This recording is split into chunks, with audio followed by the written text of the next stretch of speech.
The quarter pounder with cheese had many great things. Maple-flavored griddle cakes isn't one of them. McDonald's breakfast comes first. Ba-da-ba-ba-ba. To the US, Tesla dealerships are being vandalised, charging stations torched and owners caught in the backlash over Elon Musk's role in the Trump administration. As head of the Department of Government Efficiency, Musk has cut thousands of jobs since January. Some Tesla owners say they're being targeted. Others just don't want the association with him. Jennifer Vargas bought hers in August. 6 months later, she got rid of it. It was entirely because of the way he was behaving in public and the extremism that he was portraying. And I love the car. I like everything about it, but it was just his name being attached to it that became the issue. David Nathan dumped his Tesla before President Trump's inauguration. Felt liberated getting rid of it. I think many of us feel that we are voiceless, powerless, unable to really make an impact on what's going on in the country right now, and getting rid of my car was a pretty easy thing to do. Well, Tesla shares have tumbled more than 30% since Trump took office and Musk began his efforts. Joining us now for more in Washington is our correspondent Simon Marks. Hi, Simon. Morning, Corin. So this is going from people just not buying or selling their Teslas to unlawful acts. Yes, it is. I mean, as far as the former is concerned, we've seen some prominent figures also publicly discard their Teslas. The singer-songwriter Sheryl Crow recently had herself filmed as a pickup truck arrived to take her Tesla away. She'd sold it and she was giving the proceeds to progressive charities, and she waved it off, indicating that she'd made that decision because of Elon Musk's involvement in Donald Trump's government. But as far as acts of violence are concerned, they are beginning to occur. There have been at least 10 acts of vandalism against either Tesla vehicles, the dealerships that sell them, or even charging stations that are used by Tesla owners over the course of the last few weeks. There's been one 40-year-old woman who has been accused by police of throwing a Molotov cocktail at a Cybertruck parked at a Tesla dealership in the town of Loveland in Colorado.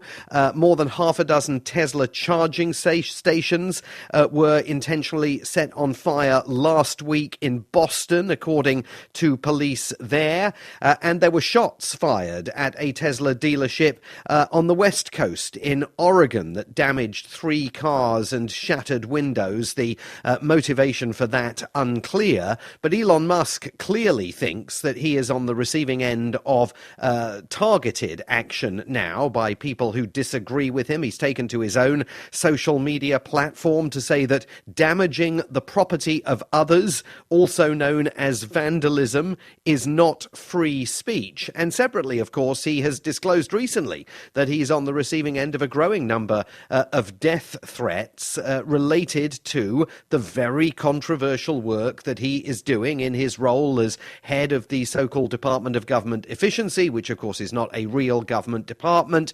Effectively, Elon Musk, America's de facto prime minister. I mean, Tesla shares are down. They're facing a major threat from the Chinese electric car makers. It's interesting, isn't it? Because a lot of the supporters of Tesla may well have actually been Democrats, given the environmental credentials with Tesla. So there's some interesting, ironies here. Oh, absolutely. No question about that. As far as the early adopters of Tesla were concerned, many of them absolutely took to the car because they wanted to engage in actions that they believed would help clean up the environment, at least the natural environment, not, of course, necessarily the political environment. But I think in terms of Elon Musk's own wealth and the threat to that posed by this, there's a significant limit to how much Mr. Musk is going to be particularly concerned about whether he's shifting vehicles off the dealership lots or not. I mean, the reality is that so much of his wealth comes from federal contracts, particularly those held by his SpaceX business. And in his capacity now as this relatively unconstrained head of the Department of Government Efficiency. Elon Musk has already fired some of the regulators who were threatening to regulate his own businesses, and we certainly know that efforts are underway, for example, at the Federal Aviation Administration, now to acquire Elon Musk's Starlink internet system to try and solve some of the problems that Mr. Musk himself has diagnosed with America's air traffic control system. So there's all sorts of economic upside for Elon Musk through his association with the Trump administration, even while on the consumer front, there's a bit of economic downside too. Just finally, Simon, I see reports over the weekend of a bit of a bust-up with in the cabinet room with Marco Rubio. Yes. Reports that they got very heated, Musk and Rubio, and Trump had to step in. Is there any sign that Musk's influence is waning, that Trump's sort of tiring of the Musk influence? I mean, the honest truth is we don't know. Certainly there was an argument in the cabinet room. Certainly Marco Rubio doesn't like the influence that Elon Musk has been having over the State Department and the shutdown of its US Agency for International Development.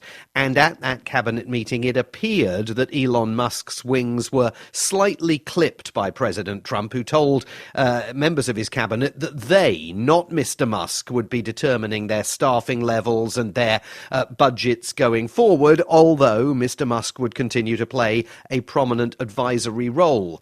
The difficulty in knowing exactly what was going on there is that there are some analysts who believe that this was partly Donald Trump clipping Musk's wings in order to help his case legally in front of various courts all over the country, where people are making claims that Elon Musk has been illegally acting within the government. And the argument is that if Donald Trump can sort of separate himself just a bit from Elon Musk, that could advance claims that the government is making in various courtrooms. So was it real or was it kabuki? It's not clear, but there definitely are some tensions between the richest man in the world and the men and the women filling seats in Donald Trump's cabinet.